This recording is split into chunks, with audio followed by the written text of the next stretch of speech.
Hawksby and Tony Cascarino here on talkSPORT at 4. Adiola Depot and Gabby Agbonlahor will bring you Drive Then live football from 7 with Arsenal Palace and the Sports Bar taking your calls. Jamie O'Hara and Jason Cundy at 10 after that match. We'll hear from some of the gaffers after 3:30. They've all been chatting to the press today. A mighty 12 press conferences, a very busy day, so they can all have a proper Christmas break. But let's look at some of the transfer stories of the day. One is certainly livened up in the last hour when it has emerged that another club is in the frame for Antoine Semenyo. Ben Jacobs is keeping an eye on this for us. Hi, Ben. Hi, Ben. Guys. Yeah, so Chelsea had not really been mentioned, but here we are. They're suddenly in the mix with a number of other clubs. Tell us more. Yeah, on Monday, Chelsea made an initial inquiry for Antoine Semenyo, and that means that all of the big six clubs have actually had some contact, although Arsenal are kind of ruling themselves out in the winter market. And Chelsea's position is clear that if they move, it's bringing forward summer business. We'll now have to understand whether or not they trigger the release clause. For Semenya, he's expected to stay within the Premier League. The clause is 65 million, and my understanding is that it can be paid in 3 installments. And now from Chelsea's point of view, they have to decide, is he the kind of attacker they need? Because the left is well stocked. Jamie Gittins, Alejandro Garnacho, technically Mikhailo Mudryk, Tyreek George and Giovanni Quenda arriving from Sporting in the summer. On the right-hand side, only really Pedro Neto. So if Esteval Willian is a 10, then maybe they feel there's room for Antoine Semenyo. But it is a surprise,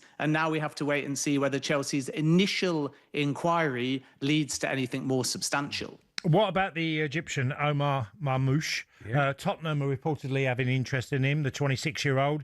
Hasn't really got going at Manchester City, has he? So is that a possibility, that move, do you think? As far as I'm aware at the moment, yes, Tottenham are looking at a new number 9 in 2026, not necessarily in January. No reason at this stage to believe that Omar Marmoush is that leading name. There could maybe more be a scenario in the summer where Ivan Toney, who won't leave Saudi Arabia mid-season, could come into Tottenham's thinking if he decides to leave Saudi Arabia at the end of the season. I think Manchester City feel that Omar Marmoush will continue to grow in the Premier League. My information is that they don't want to sell, and they believe that he fulfills 2 roles. 1, the kind of old Kevin De Bruyne position, and 2, cover/competition for Erling Haaland. Are more likely, if we're talking about Tottenham and Man City business, is still Semenyo. And if a situation arises where Antoine Semenyo picks the blue half of Manchester, keep an eye on Tottenham making a fresh approach for Semenyo. But I'm told it's all quiet at the moment between Spurs, Manchester City and Omar Marmoush. We were talking about Mo Salah a little bit earlier on. It seemed unlikely he was now going to go in January with AFCON in full flow and him sort of scoring last night, getting the winner. Where are we at with that at the moment? Do you think because of the injury to Isak, it's less likely he's going to go? Yeah, we've heard some suggestion that Harvey Elliott might be recalled from Aston Villa, although there's no formal clause there.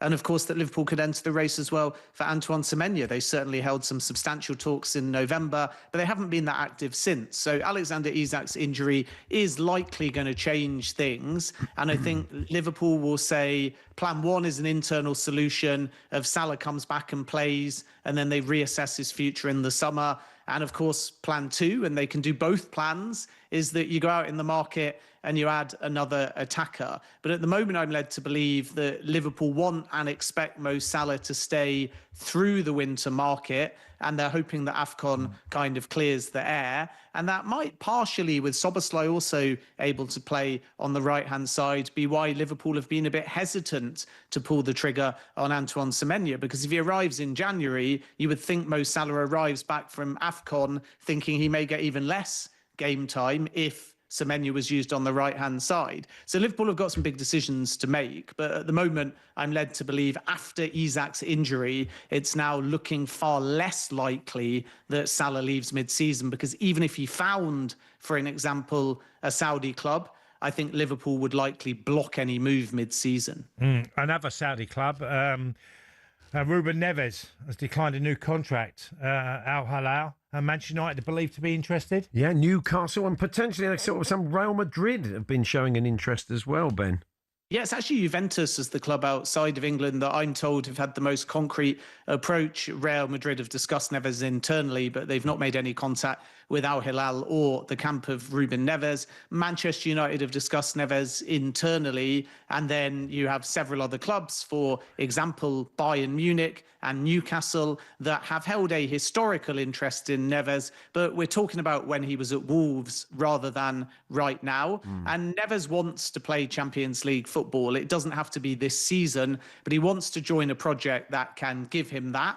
And because of his age at 28, he feels that now might be the right time to leave Saudi Arabia. But when we say now, it's not a given it will be January. It could be as a free agent in the summer. And Al Hilal are hoping that contract ticks down and they can change his mind and somehow persuade him to sign a new deal between now and when the World Cup starts. But Neves at the moment is exploring options. If Al Hilal were to sell in January, they would want a fee, I'm told, in excess of 15 million, which is still quite high because he's got less than 6 months by the time the window opens left on his contract. And yes, if Manchester United choose to add a midfielder in January, Neves and also Conor Gallagher could be two to watch. But if they wait, then, of course, we're talking about Elliot Anderson, Carlos Baleba, Adam Wharton, Angelo Stiller. And I think at the end of all of this, whether it's January or the summer, Manchester United's priority is clear. They want two new elite midfielders, one that's a defined number 6 and one that is more box to box. And just finally, Scotland Rangers have made a move, it seems, for Josh Windass at Wrexham. He had a couple of good years there back in the day, didn't he? Yeah, this was an exclusive that we broke this morning. So Josh Windass only joined Wrexham, remember, from Sheffield Wednesday, ultimately as a free agent after his contract was terminated. And that was in the summer. He scored 6 goals in the Championship. But my understanding is that Windass is actually open to a move away. And Rangers have made an initial inquiry for a loan. This is, of course, driven by Danny Roll, who managed Windass for 2 seasons at Sheffield Wednesday. And Windass is on record as saying tactically, Roll is the best manager that he's ever worked with. Rangers could, of course, offer the likelihood, long run, of season-on-season European football, whereas Wrexham at the moment, 15th in the Championship, maybe not going to get another back-to-back promotion. So I think given Windass's age, he would consider a return to Rangers. The hard part is convincing Wrexham to sanction a mid-season exit because he's been important in terms of his goals so far for the Welsh club this season. Ben, thanks as always. We'll catch up with you soon. Cheers, Ben. Cheers, guys. There we are. There's Ben Jacobs with the very latest from the transfer market. It's all unfolding at talksport.com. We've got the old transfer ticker, and that will be going like the clappers until the window closes. So, were you ever a January move, Cass? No, I went in March. Yeah. And when I was saying that, I left Marseille in December, but because there was the break. Yeah. Well, we'll come on to that. We're going to talk about winter breaks because you had sort of different periods of your career where you played all over Christmas, and we're going to be chatting about that. Yeah. And then in France, of course, you came home to watch football. Yes.